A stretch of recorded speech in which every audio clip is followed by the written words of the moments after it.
Thank you. Thank you.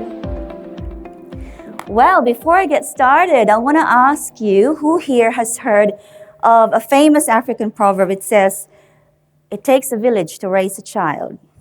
Everyone in the room, beautiful. Well, we do know it implies that children do thrive when they are nurtured and really loved by a beautiful group of people.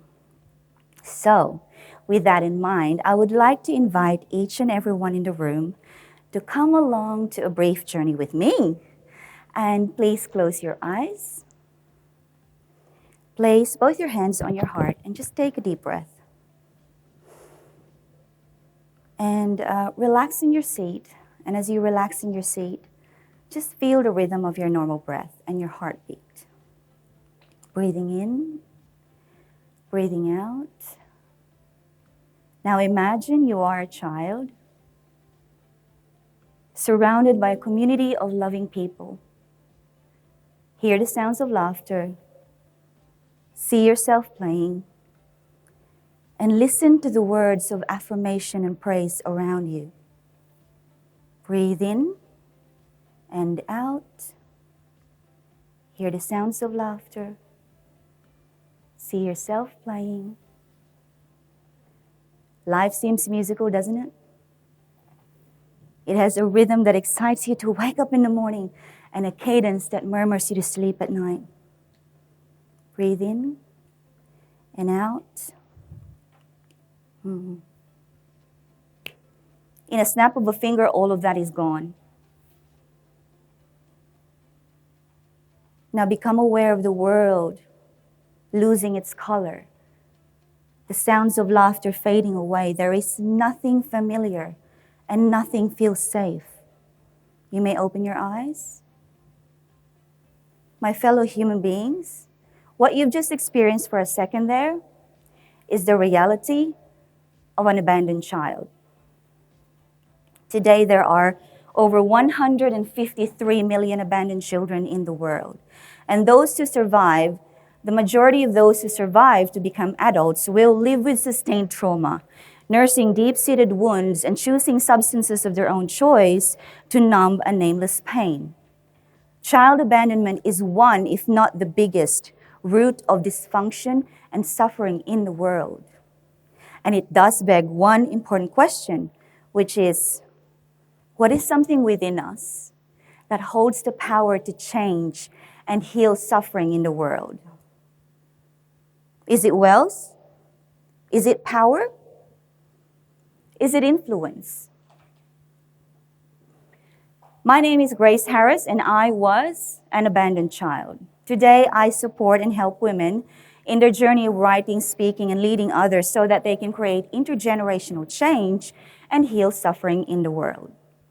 And I want to share with you a parable today, the parable of the broken-hearted artist in hiding. So, once there was an artist. She loved stories and poems and words, and her art was written all over her journals. And one day she had a dream. In her dreams were the potent feelings of love and forgiveness and connectedness and peace. And she was so enraptured by this dream that she decided to infuse that with, the dreamy qualities of forgiveness and self-love. And then she went out to the world, started sharing the story. And at first, the more she shared it to those who cared to listen, the more she felt vulnerable, and she hated feeling vulnerable. Because it was the very reason that she was in hiding. And as you know, as a transformational strategist, what I do is I like to teach women a very simple strategy that I call empowered vulnerability. But then, what happened was an army of believers started to come out of the woodwork. People resonated with her story. And then they were inspired by her dreamy qualities of forgiveness and self-love.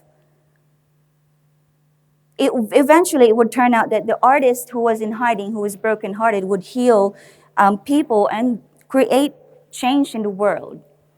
Not because she had money or influence or power, but because she was willing to be vulnerable and really experience the true essence of healing from the inside out.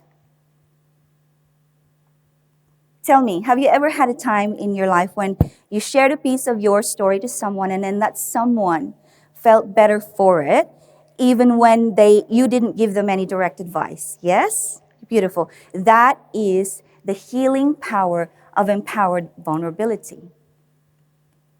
Because when we share our stories, we heal suffering. And that parable was so true for me because it was really through sharing this book, writing this book, where I truly shifted from a state of disempowerment to a divine state of empowered vulnerability. Having said all of that, the challenge for most of us is the fear of vulnerability itself. The fear of being open, the fear of being unprotected and exposed and having to go through the feelings of rage and sadness and sorrow of having to relive and retell the stories of our past. I know I was afraid to be vulnerable. Still am afraid sometimes to be vulnerable. Let me know if that's you as well. It's not always easy. But here is what I've learned. Empowered vulnerability is a heart-centered, heart-activated operation. It is a state of ego surrender. And the only way for the ego to really surrender is to allow the rage, the sadness, the sorrow to come through and out of our system. It is okay to cry, to purge, to scream, to hate if you have to, until your sorrow will bring you down to your knees and nothing will be left except your open heart. And when your heart starts to open, you're really allowing the healing to take place, so that then you may go forth and share your story to one person, one day, one moment at a time. Because there is no race here. It is not a race, it is a way of life. Empowered vulnerability is a way of life. So I want to ask you a question here.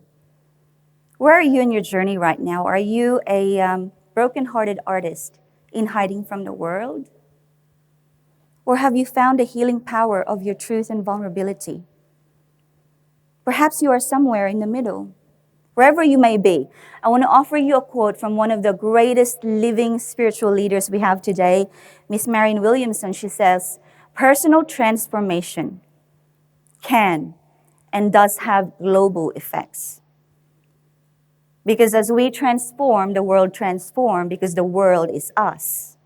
And the revolution that's going to really change the world is ultimately a personal one." And I do agree, because empowered vulnerability is not only an act of love, it is also an act of great service. And when we serve one another in love, we go through that personal journey of transformation, and then we become the greatest leaders of the world. And so in closing, really, my question remains the same. What is something within us? What is something within you that holds the power to change and heal suffering in the world? What is your story?